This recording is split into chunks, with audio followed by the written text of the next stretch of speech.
Hey guys, welcome back to Indira tuition centre. दोस्तों, आज हम पढ़ने वाले हैं पर्यावरण अध्ययन या सामाजिक अध्ययन का प्रैक्टिस सेट 9। दोस्तों, यदि आप लोग इससे पहले के वीडियो नहीं देखे हैं तो डिस्क्रिप्शन में लिंक मिल जाएगा, वहां से जाकर देख सकते हैं। तो दोस्तों, यदि आप लोग सभी विषय की फ्री क्लास पाना चाहते हैं तो चैनल को सब्सक्राइब करें, लाइक करें, दोस्तों में ज़्यादा शेयर करें। तो दोस्तों, प्रैक्टिस सेट 9 का पहला क्वेश्चन देखेंगे। तो हमारा पहला क्वेश्चन है कि निम्नलिखित में से किस एक प्राणी को किसान का मित्र कहा जाता है। तो ऑप्शन है चींटी, केंचुआ, मधुमक्खी या तितली। तो दोस्तों, यदि राइट आंसर की बात की जाए तो किसान का मित्र किसे कहा जाता है, तो वह कहा जाता है केंचुआ को। तो राइट आंसर हमारा क्या है, केंचुआ ही राइट आंसर है। दोस्तों, किसान का मित्र केंचुआ को कहा जाता है। दोस्तों, देखेंगे कि यह जो केंचुआ है इसको किसान का मित्र क्यों कहा जाता है, या जो केंचुआ होता है वह मिट्टी को उपजाऊ कैसे बनाता है। तो केंचुआ मिट्टी को खोदकर या बिल बनाकर उसे क्या करता है, उपजाऊ बना देता है। तो दोस्तों, नेक्स्ट क्वेश्चन देखेंगे।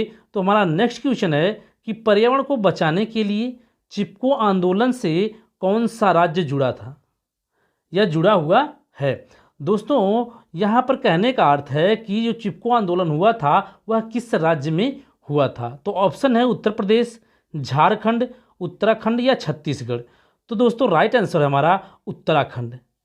चिपको आंदोलन से कौन सा राज्य जुड़ा हुआ था, उत्तराखंड, क्योंकि यह जो चिपको आंदोलन हुआ था वह उत्तराखंड में ही हुआ था। थोड़ा सा डिटेल देख लेते हैं इसके बारे में। यदि कहा जाए कि जो चिपको आंदोलन हुआ था इसके नेतृत्वकर्ता कौन थे, तो इसके नेतृत्वकर्ता सुंदरलाल बहुगुणा व चंडी प्रसाद भट्ट थे। कहा जाता है कि इनके नेतृत्व में पर्यावरण को बचाने के लिए चिपको आंदोलन की शुरुआत कब की गई, सन 1973 ईस्वी में की गई। यदि कहा जाए कि चिपको आंदोलन किससे संबंधित है, तो चिपको आंदोलन पर्यावरण संरक्षण से संबंधित है।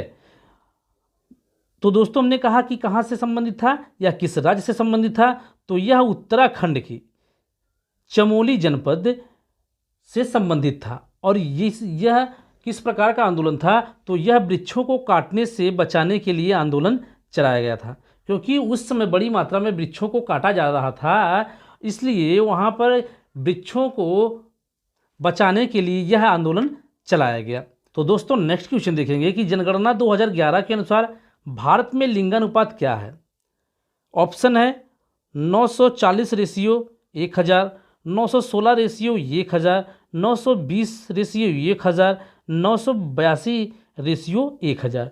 तो दोस्तों, राइट आंसर है 940 रेशियो 1000। दोस्तों, कहेंगे कि इसका मतलब क्या है, तो दोस्तों यहाँ पर इसका मतलब है कि 1000 पुरुष पर 940 महिलाएं।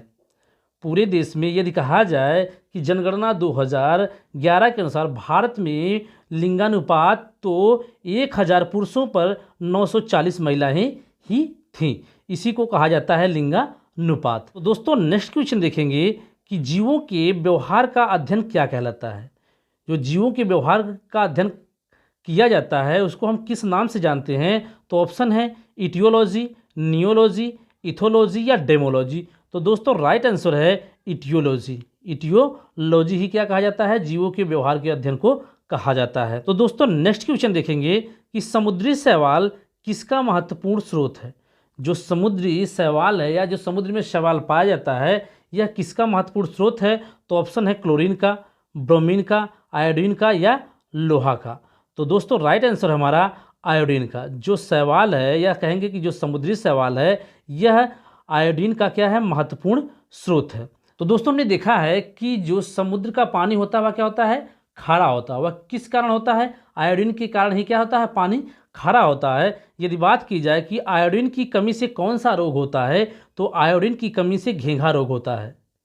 और इसमें इसके लक्षण क्या होते हैं, तो जो थायराइड ग्रंथ होती है उसमें क्या हो जाती है, उसमें सूजन हो जाती है। तो दोस्तों, जो गला होता है गले में थायराइड ग्रंथ पाई जाती है और इसी में सूजन आ जाती है, तो गला क्या होता है, फूल जाता है। इसी को हम क्या कहते हैं, घेंघा रोग कहते हैं। दोस्तों, नेक्स्ट क्वेश्चन देखेंगे कि सैक या लाइकेन क्या है। ऑप्शन है परजीवी, रसायन स्वपोषी, अपघटक या सहजीवी। दोस्तों, हमने इसके पहले वाले प्रैक्टिस सेट में हमने बताया था कि सैक या लाइकेन क्या है। अर्थात दोस्तों, कवक और शैवाल मिलकर लाइकेन का निर्माण करते हैं और दोनों इसमें दोनों जीवों को लाभ होता है। परस्पर क्या करते हैं, ये दोनों जीव एक दूसरे की सहायता करते हैं और दोनों जीवों को लाभ होता है। तो जब दोनों जीवों को लाभ हो तो ऐसे संबंध को हम क्या कहते हैं, सहजीविता कहते हैं, या ऐसे जीव को हम क्या कहेंगे, सहजीवी कहेंगे। तो राइट आंसर हमारा सहजीवी। सह क्या, लाइकेन क्या है, एक सहजीवी। दोस्तों थोड़ा सा डिटेल में देख लेते हैं कि सहजीवी क्या होता है। जब दो जीव एक दूसरे पर आश्रित होकर जीवन यापन करते हैं और इस क्रिया के दौरान दोनों जीवों को लाभ होता है, दोनों जीवों को लाभ होता है, तो उसे हम सहजीवी कहते हैं। जैसे लाइकेन, कवक प्लस शैवाल, कवक और शैवाल से मिलकर क्या होता है, लाइकेन का निर्माण होता है और इसे हम सैक के नाम से भी जानते हैं। दोस्तों देखेंगे कि परजीवी क्या होता है। परजीवी जब एक जीव को लाभ होता है और दूसरे जीव को हानि होती है, जैसे जोंक, एंटमीबा या फीताक्रिप। दोस्तों हमने देखा होगा कि हमारे जो पशु होते हैं उनमें क्या होते हैं, जुए लग जाते हैं, या जो किलनी होती हैं या किलनी लग जाती हैं, तो क्या करते हैं, वह पशुओं के खून को क्या करती हैं, चूस लेती हैं। तो पशुओं को क्या होती है, हानि होती है, जबकि जो जू पाए जाते हैं उनको क्या होती है, उनको लाभ होता है, उनका विकास होता है। तो वह किस तरीके के जीव हैं, तो वह है परजीवी। कौन से जीव हैं, वह परजीवी हैं। तो दोस्तों नेक्स्ट क्वेश्चन देखेंगे कि सीएनजी का ईंधन के रूप में किसमें इस्तेमाल किया जाता है। तो दोस्तों हमने इससे पहले भी बता चुके हैं कि सीएनजी का जो ईंधन के रूप में कहाँ पर इस्तेमाल किया जाता है। तो ऑप्शन है वाहनों में, उद्योगों में, खाना बनाने में, या वाहनों एवं उद्योगों दोनों में। तो दोस्तों हमने बताया था कि जो सीएनजी है, सीएनजी का प्रयोग अधिकतर वाहनों एवं उद्योगों में ईंधन के रूप में किया जाता है। तो दोस्तों थोड़ा सा डिटेल में देख लेंगे कि जो सीएनजी होता है, सीएनजी से पर्यावरण को कम हानि होती है।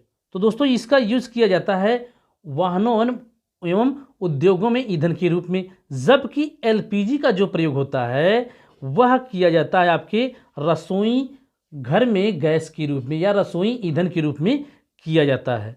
तो दोस्तों देखेंगे कि सीएनजी का फुल फॉर्म कभी कभी पूछ लेता है, तो कंप्रेस्ड नेचुरल गैस।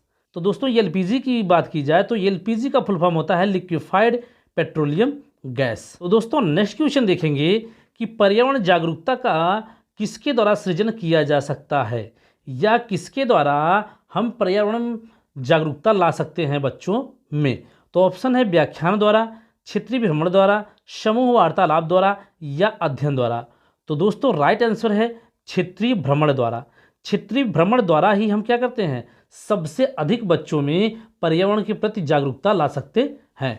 तो दोस्तों थोड़ा सा समझ लेते हैं कि किस तरीके से हम बच्चों में पर्यावरण के प्रति जागरूक कर सकते हैं, या पर्यावरण के प्रति सचेत कर सकते हैं।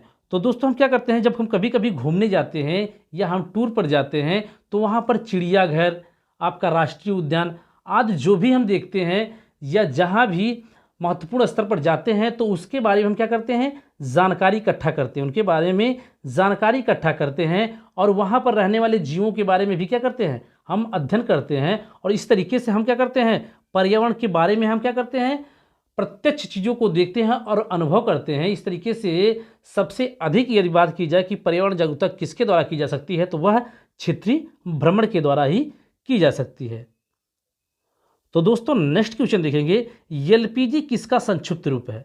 यहाँ पर पूछने का अर्थ है कि एलपीजी का फुल फॉर्म क्या है। तो अभी हमने बताया है। तो दोस्तों ऑप्शन है लो पेड गैस, लोकल पैसेंजर गाड़ी, लिक्विफाइड पेट्रोलियम गैस, या लोकल पेट्रोलियम गैस। तो दोस्तों राइट आंसर है लिक्विफाइड पेट्रोलियम गैस। यदि बात की जाए कि इसका यूज़ कहाँ होता है, तो एलपीजी का यूज होता है आपके रसोई घर में रसोई गैस के रूप में। दोस्तों सीएनजी का full form compressed natural gas, LPG का फुल फॉर्म है लिक्विफाइड पेट्रोलियम गैस। दोस्तों नेक्स्ट क्वेश्चन देखेंगे कि पृथ्वी पर पहुंचने से पहले ओजोन परत किन किरणों को अवशोषित करती है। ऑप्शन है गामा किरणें, एक्स किरणें, पराबैंगनी किरणें, या बीटा किरणें। तो दोस्तों राइट आंसर है हमारा पराबैंगनी किरणें। जो पृथ्वी पर पहुंचने से पहले ओजोन परत जो है वह पराबैंगनी किरणों को अवशोषित करती है। दोस्तों यदि ओजोन परत नहीं पाई जाती तो यह पराबैंगनी किरणें सीधा पृथ्वी पर आती, और इनसे क्या होता है, जब यह इंसान या किसी जीव के शरीर पर पड़ता है तो क्या होता है, इससे त्वचा कैंसर होने का खतरा अधिक होता है। तो दोस्तों यदि बात की जाए कि जो ओजोन परत है यह किस मंडल में पाया जाता है, तो ओजोन परत आपका समताप मंडल में पाया जाता है। कहाँ पर? समताप मंडल में पाया जाता है। और समताप मंडल में मौसम संबंधी घटनाएं नहीं होती हैं, इसलिए समताप मंडल को हम वायुयान उड़ाने के लिए आदर्श मंडल भी कहते हैं। तो दोस्तों यदि बात की जाए कि जो ओजोन की सांद्रता किसके द्वारा मापी जाती है, तो डाल्टन इकाई के द्वारा मापी जाती है। तो दोस्तों नेक्स्ट क्वेश्चन देखेंगे कि चमगादड़ स्तनधारी है क्योंकि वह उड़ता है, रात्रिचर है, शाकाहारी है या बच्चे देता है।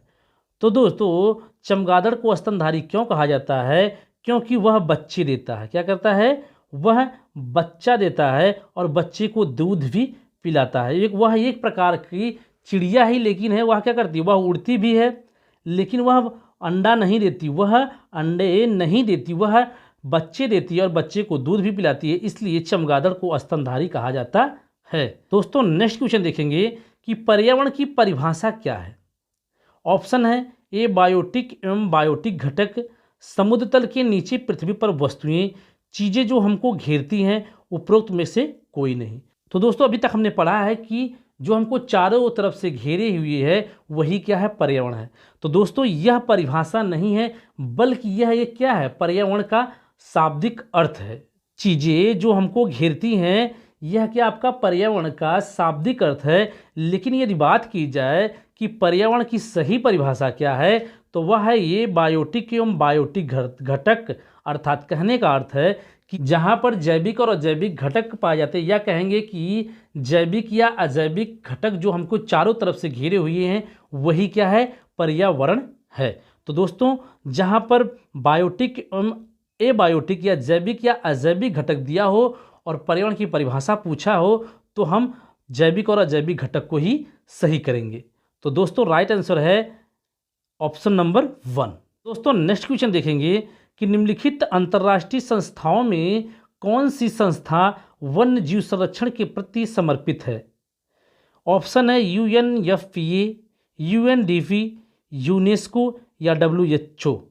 तो दोस्तों पूछा है कि अंतर्राष्ट्रीय संस्था में से कौन सी संस्था ऐसी है जो वन्य जीव संरक्षण के प्रति समर्पित है। तो ऑप्शन है UNDP। UNDP ऐसी संस्था है जो वन्य जीव संरक्षण से संबंधित है। दोस्तों यदि बात की जाए कि UNDP का फुल फॉर्म क्या होता है, तो यूनाइटेड नेशंस डेवलपमेंट प्रोग्राम। यह क्या है आपका? UNDP का फुल फॉर्म है। तो दोस्तों जो UNDP है यह संयुक्त राष्ट्र संघ, जिसे हम UNO के नाम से जानते हैं, यह इसकी एक संस्था है जो वन्य जीव संरक्षण से के प्रति समर्पित है। तो यदि पूछा जाए कि UNDP जो है यह किसकी एक संस्था है, तो वह है UNO या संयुक्त राष्ट्र संघ की। यदि बात की जाए कि UNO का फुल फॉर्म क्या होता है, तो यूनाइटेड नेशंस ऑर्गेनाइजेशन क्या है? UNO का फुल फॉर्म है। नेक्स्ट क्वेश्चन देखेंगे, कृत्रिम वर्षा के लिए मेघ विजन के लिए प्रयुक्त रसायन है। ऑप्शन है silver nitrate, potassium bromide, silver iodide या पोटेशियम नाइट्रेट। सबसे पहले समझेंगे कि कृत्रिम वर्षा होती क्या है। तो दोस्तों कृत्रिम वर्षा वह वर्षा है जो इंसानों के द्वारा कराई जाती है, वह प्रकृति द्वारा नहीं होती बल्कि इंसानों के द्वारा कराई जाती है, उसी को कृत्रिम वर्षा कहते हैं। तो इसमें सबसे अधिक योगदान किसका होता है? तो सिल्वर आयोडाइड का इसमें सबसे अधिक योगदान होता है, या सिल्वर आयोडाइड के द्वारा ही हम क्या करते हैं? कृत्रिम वर्षा कराते हैं। तो दोस्तों नेक्स्ट क्वेश्चन देखेंगे कि बायोडीजल तैयार किया जाता है। तो दोस्तों ऑप्शन है यूट्रिकुलेरिया से, जेट्रोफा से, देवदार से या यूकेलिप्टस से। तो दोस्तों यदि राइट आंसर की बात की जाए तो बायोडीजल तैयार किया जाता है जेट्रोफा से। दोस्तों काफ़ी चर्चित क्वेश्चन है, यह कई बार पूछा गया है कि बायोडीजल किससे तैयार किया जाता है या बायोडीजल का संबंध किससे है, तो वह है जेट्रोफा से। दोस्तों थोड़ा सा डिटेल में देख लेते हैं कि जो जेट्रोफा है, या कहेंगे कि बायोडीजल का निर्माण किससे होता है, तो जेट्रोफा, करकास, पोनगोमिया, इन चीज़ों से क्या होता है? बायोडीजल तैयार किया जाता है। यदि कहा जाए कि भारत का या देश का पहला बायोडीजल संयुक्त यह आंध्र प्रदेश में काकीनाडा में खोला गया। कहाँ पर? काकीनाडा में लगाया गया। तो दोस्तों आज के लिए बस इतना ही। आज हमने कुल 15 क्वेश्चन देखे हैं। दोस्तों यदि इसी तरीके से आप लोगों को हिंदी, मनोविज्ञान या अन्य किसी विषय का प्रैक्टिस सेट या डिटेल में क्लास चाहिए तो चैनल को सब्सक्राइब करें, लाइक करें, दोस्तों में ज़्यादा शेयर करें और बेल आइकन को जरूर दबाएं, जिससे कि आपको वीडियो की नोटिफिकेशन आपको सबसे पहले मिलती रहे।